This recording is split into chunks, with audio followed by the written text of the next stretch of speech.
La jurisprudencia de intereses nace como una postura crítica contra la jurisprudencia de conceptos, cuya fuente es la filosofía de Kant y la teoría del derecho natural, que trata de deducir el derecho de valores abstractos. Paralelamente, constituyó la escuela histórica del derecho, liderada por Savigny, causa inmediata de la jurisprudencia de conceptos. Savigny consideraba el común convencimiento jurídico del pueblo como generador del derecho. Así, para el análisis de un caso, analizaba no solo el caso concreto en comparación con la norma jurídica, sino que iba primero a los institutos del derecho, en tanto productos de la historia. Las normas se presentan como elementos de los institutos y son ordenadas en conceptos jurídicos. Jurisprudencia de intereses. Escuela nacida en Alemania, perdura hasta nuestros días, aunque con peculiares matices. El gran antecesor es Rudolf von Ehring. Los representantes de la escuela alemana de la Wirklichkeitsjurisprudence son Philipp Heck, Max Rümelin y Paul Ormand. Para Rudolf von Ehring, el sentido jurídico nace de la ocasión y no de la conciencia del derecho, ante la hiriente injusticia que nos afecta en la parte sensible y vulnerable. Se despierta el afán de luchar por el derecho. Hay necesidad del esfuerzo enérgico y constante y hasta del sacrificio. El derecho no es una pura relación espiritual, ajena a la materialidad de los objetos. El sentimiento del derecho y las ideas recibidas por la generalidad como adecuadas al justo informan la lucha contra el poder, contra la ignorancia, contra el vicio y muchas veces contra el crimen. En la esfera privada de los derechos subjetivos, sobre todo se encuentra la fuerza contra el quietismo jurídico. El derecho se conquista primero en la conciencia, aunque a veces hay una idea del derecho con una simultánea decisión de conseguirle por la lucha. El sentimiento de la propia dignidad y de la justicia, la necesidad de transacciones con tres pueblos vecinos, la extensión natural del derecho privado originan el derecho romano. El derecho es una idea práctica. La lucha es el medio para alcanzar la paz y esa lucha se verifica en la esfera individual y en la esfera social.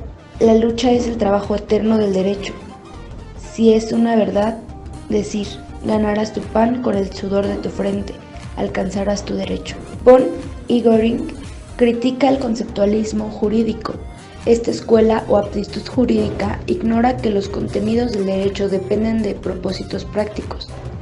El aspecto funcional y práctico del derecho se ponen de manifiesto también en la obra Espíritu del Derecho Romano en las diversas etapas de su desarrollo.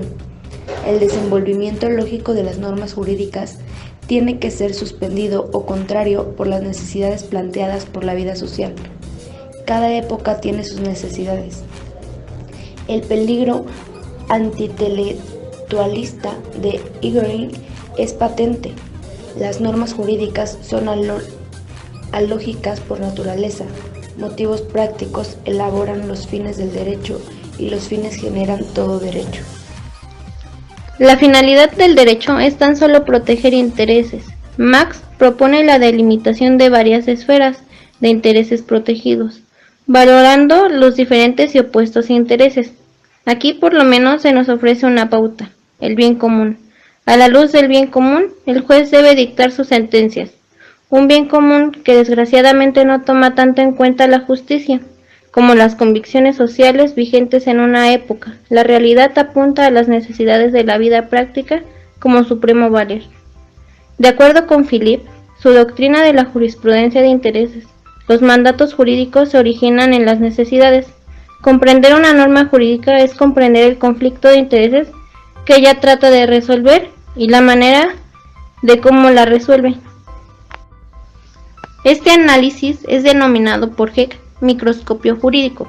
El juez no tiene una mera función de conocimiento, sino de adecuación de los resultados a las necesidades vitales. La valoración legislativa de los intereses debe prevalecer sobre la valoración individual, ante la inadecuación, contradicción o incompletud de la ley. El juez debe desarrollar los criterios axiológicos del legislador, conjugándolos con los intereses en juego.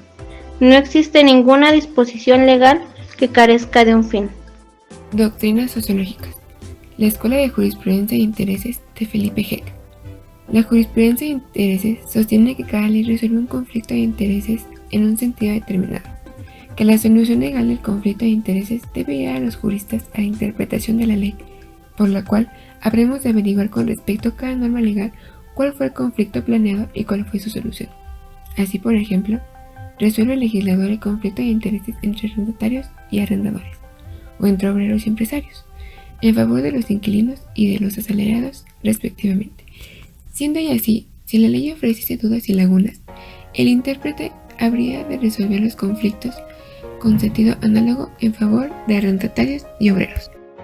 Al concebir el derecho como solución de conflicto de intereses, recurre a la dimensión social del mundo jurídico y a la voluntad del autor de la norma, aunque Heck presta mayor atención a los repartos autoritarios que los autónomos.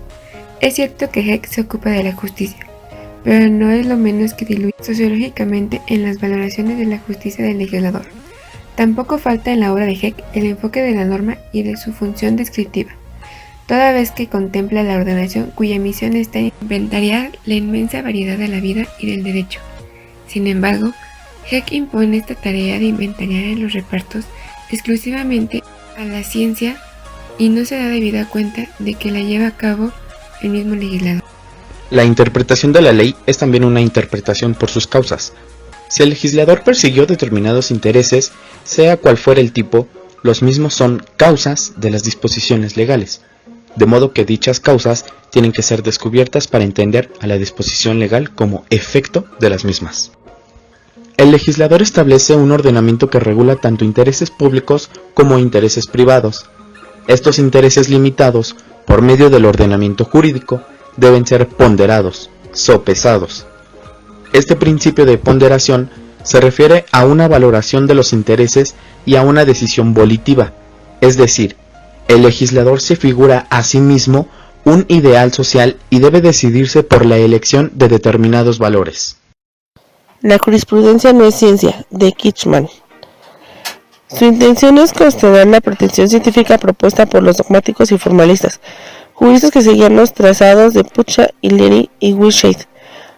A juicio del expositor, la propuesta metodológica de los formalistas es algo estéril que no coincide con propuestos rigurosamente científicos. Para demostrar lo anterior, Kitchman se propone comparar los postulados básicos con las ciencias naturales con los dogmáticos para concluir mostrando las diferencias sustantivas entre uno y otro, y así confirmar su hipótesis de trabajo. La jurisprudencia formal de conceptos ha propuesto un modelo de ciencia equívoco, complejo y abstracto. A manera de conclusión, señala Kitchman que el problema del objeto singular de la jurisprudencia formal de conceptos acarrea simultáneamente, además de su inadmisible clasificación de ciencia, otra serie de prejuicios tales como 1. Una angustiosa incapacidad para actualización. Su anclaje en las disposiciones romanas la hace estática y limitada, incapaz de dialogar con el lenguaje racional moderno. 2. El trabajo del jurista es algo estéril. Sus discusiones en torno a figuras conceptuales aparentemente lógicas pierden todo el sentido en cuanto a una disposición normática es actualizada por el legislador. Y 3. La distancia abismal entre la realidad y el lenguaje normativo lógico formal. La creación e interpretación del derecho en el marco de la jurisprudencia de interés promueve el uso de la razón empírica. La esencia del derecho reposa en sus fines. Esto solo se explica por su naturaleza práctica y no lógico-dogmática, sino los fines que los determinan la creación de la norma y no la deducción lógica la determina la realidad social. La realidad debe estar próxima a la comprensión del ordenamiento jurídico. Todos los operadores jurídicos deben tener en cuenta que la cultura, la historia, la religión, la economía y la ética condicional de contenido normativo de los intereses mediante los cuales se expresan los fines sociales, aunque no por ello se estén haciendo una apología del naturalismo. El derecho es una realidad ofrecida por el legislador. La materialización del fin social del derecho no puede desconocer sistemáticamente los fines que lo originan. Se aceptan con el derecho que tiene una fundamentación sociológica e histórica. La creación e interpretación del derecho en el marco de la jurisprudencia de intereses promueve el uso de la razón empírica. Sevigny consideraba al común convencimiento jurídico del pueblo como generador del derecho. Así, para el análisis de un caso, analizaba él no solo el caso concreto en comparación con la norma jurídica, sino que iba primero a los institutos del derecho, en tanto productos de la historia. Las normas se presentan como elementos de los institutos y son ordenadas en conceptos jurídicos. Por fin, se entienden las necesidades y deseos presentes en la sociedad, las cuales se reconocen en las diferentes relaciones entre los miembros de la misma, es decir, uno tiene que ver la función social de la ley. Por tal motivo, estas relaciones son concebidas por la jurisprudencia de intereses como tendencias apetitivas para cuya descripción se utiliza la palabra interés. Jurisprudencia de Erelman indica que la expresión intereses fue empleada primero por Helverius, más tarde por Bentham y Benec. En 1850 proyecta Lorentz la tarea de una teoría de la sociedad como sistema de intereses. Se considera que toda disposición legal es producto de un interés, puesto que el derecho encuentra sus raíces en las relaciones entre los miembros de la sociedad, con lo cual se explica que, por el derecho, es considerado como protector de intereses. Un hecho es reconocido científicamente cuando uno se remonta a sus causas psíquicas, biológicas o históricas.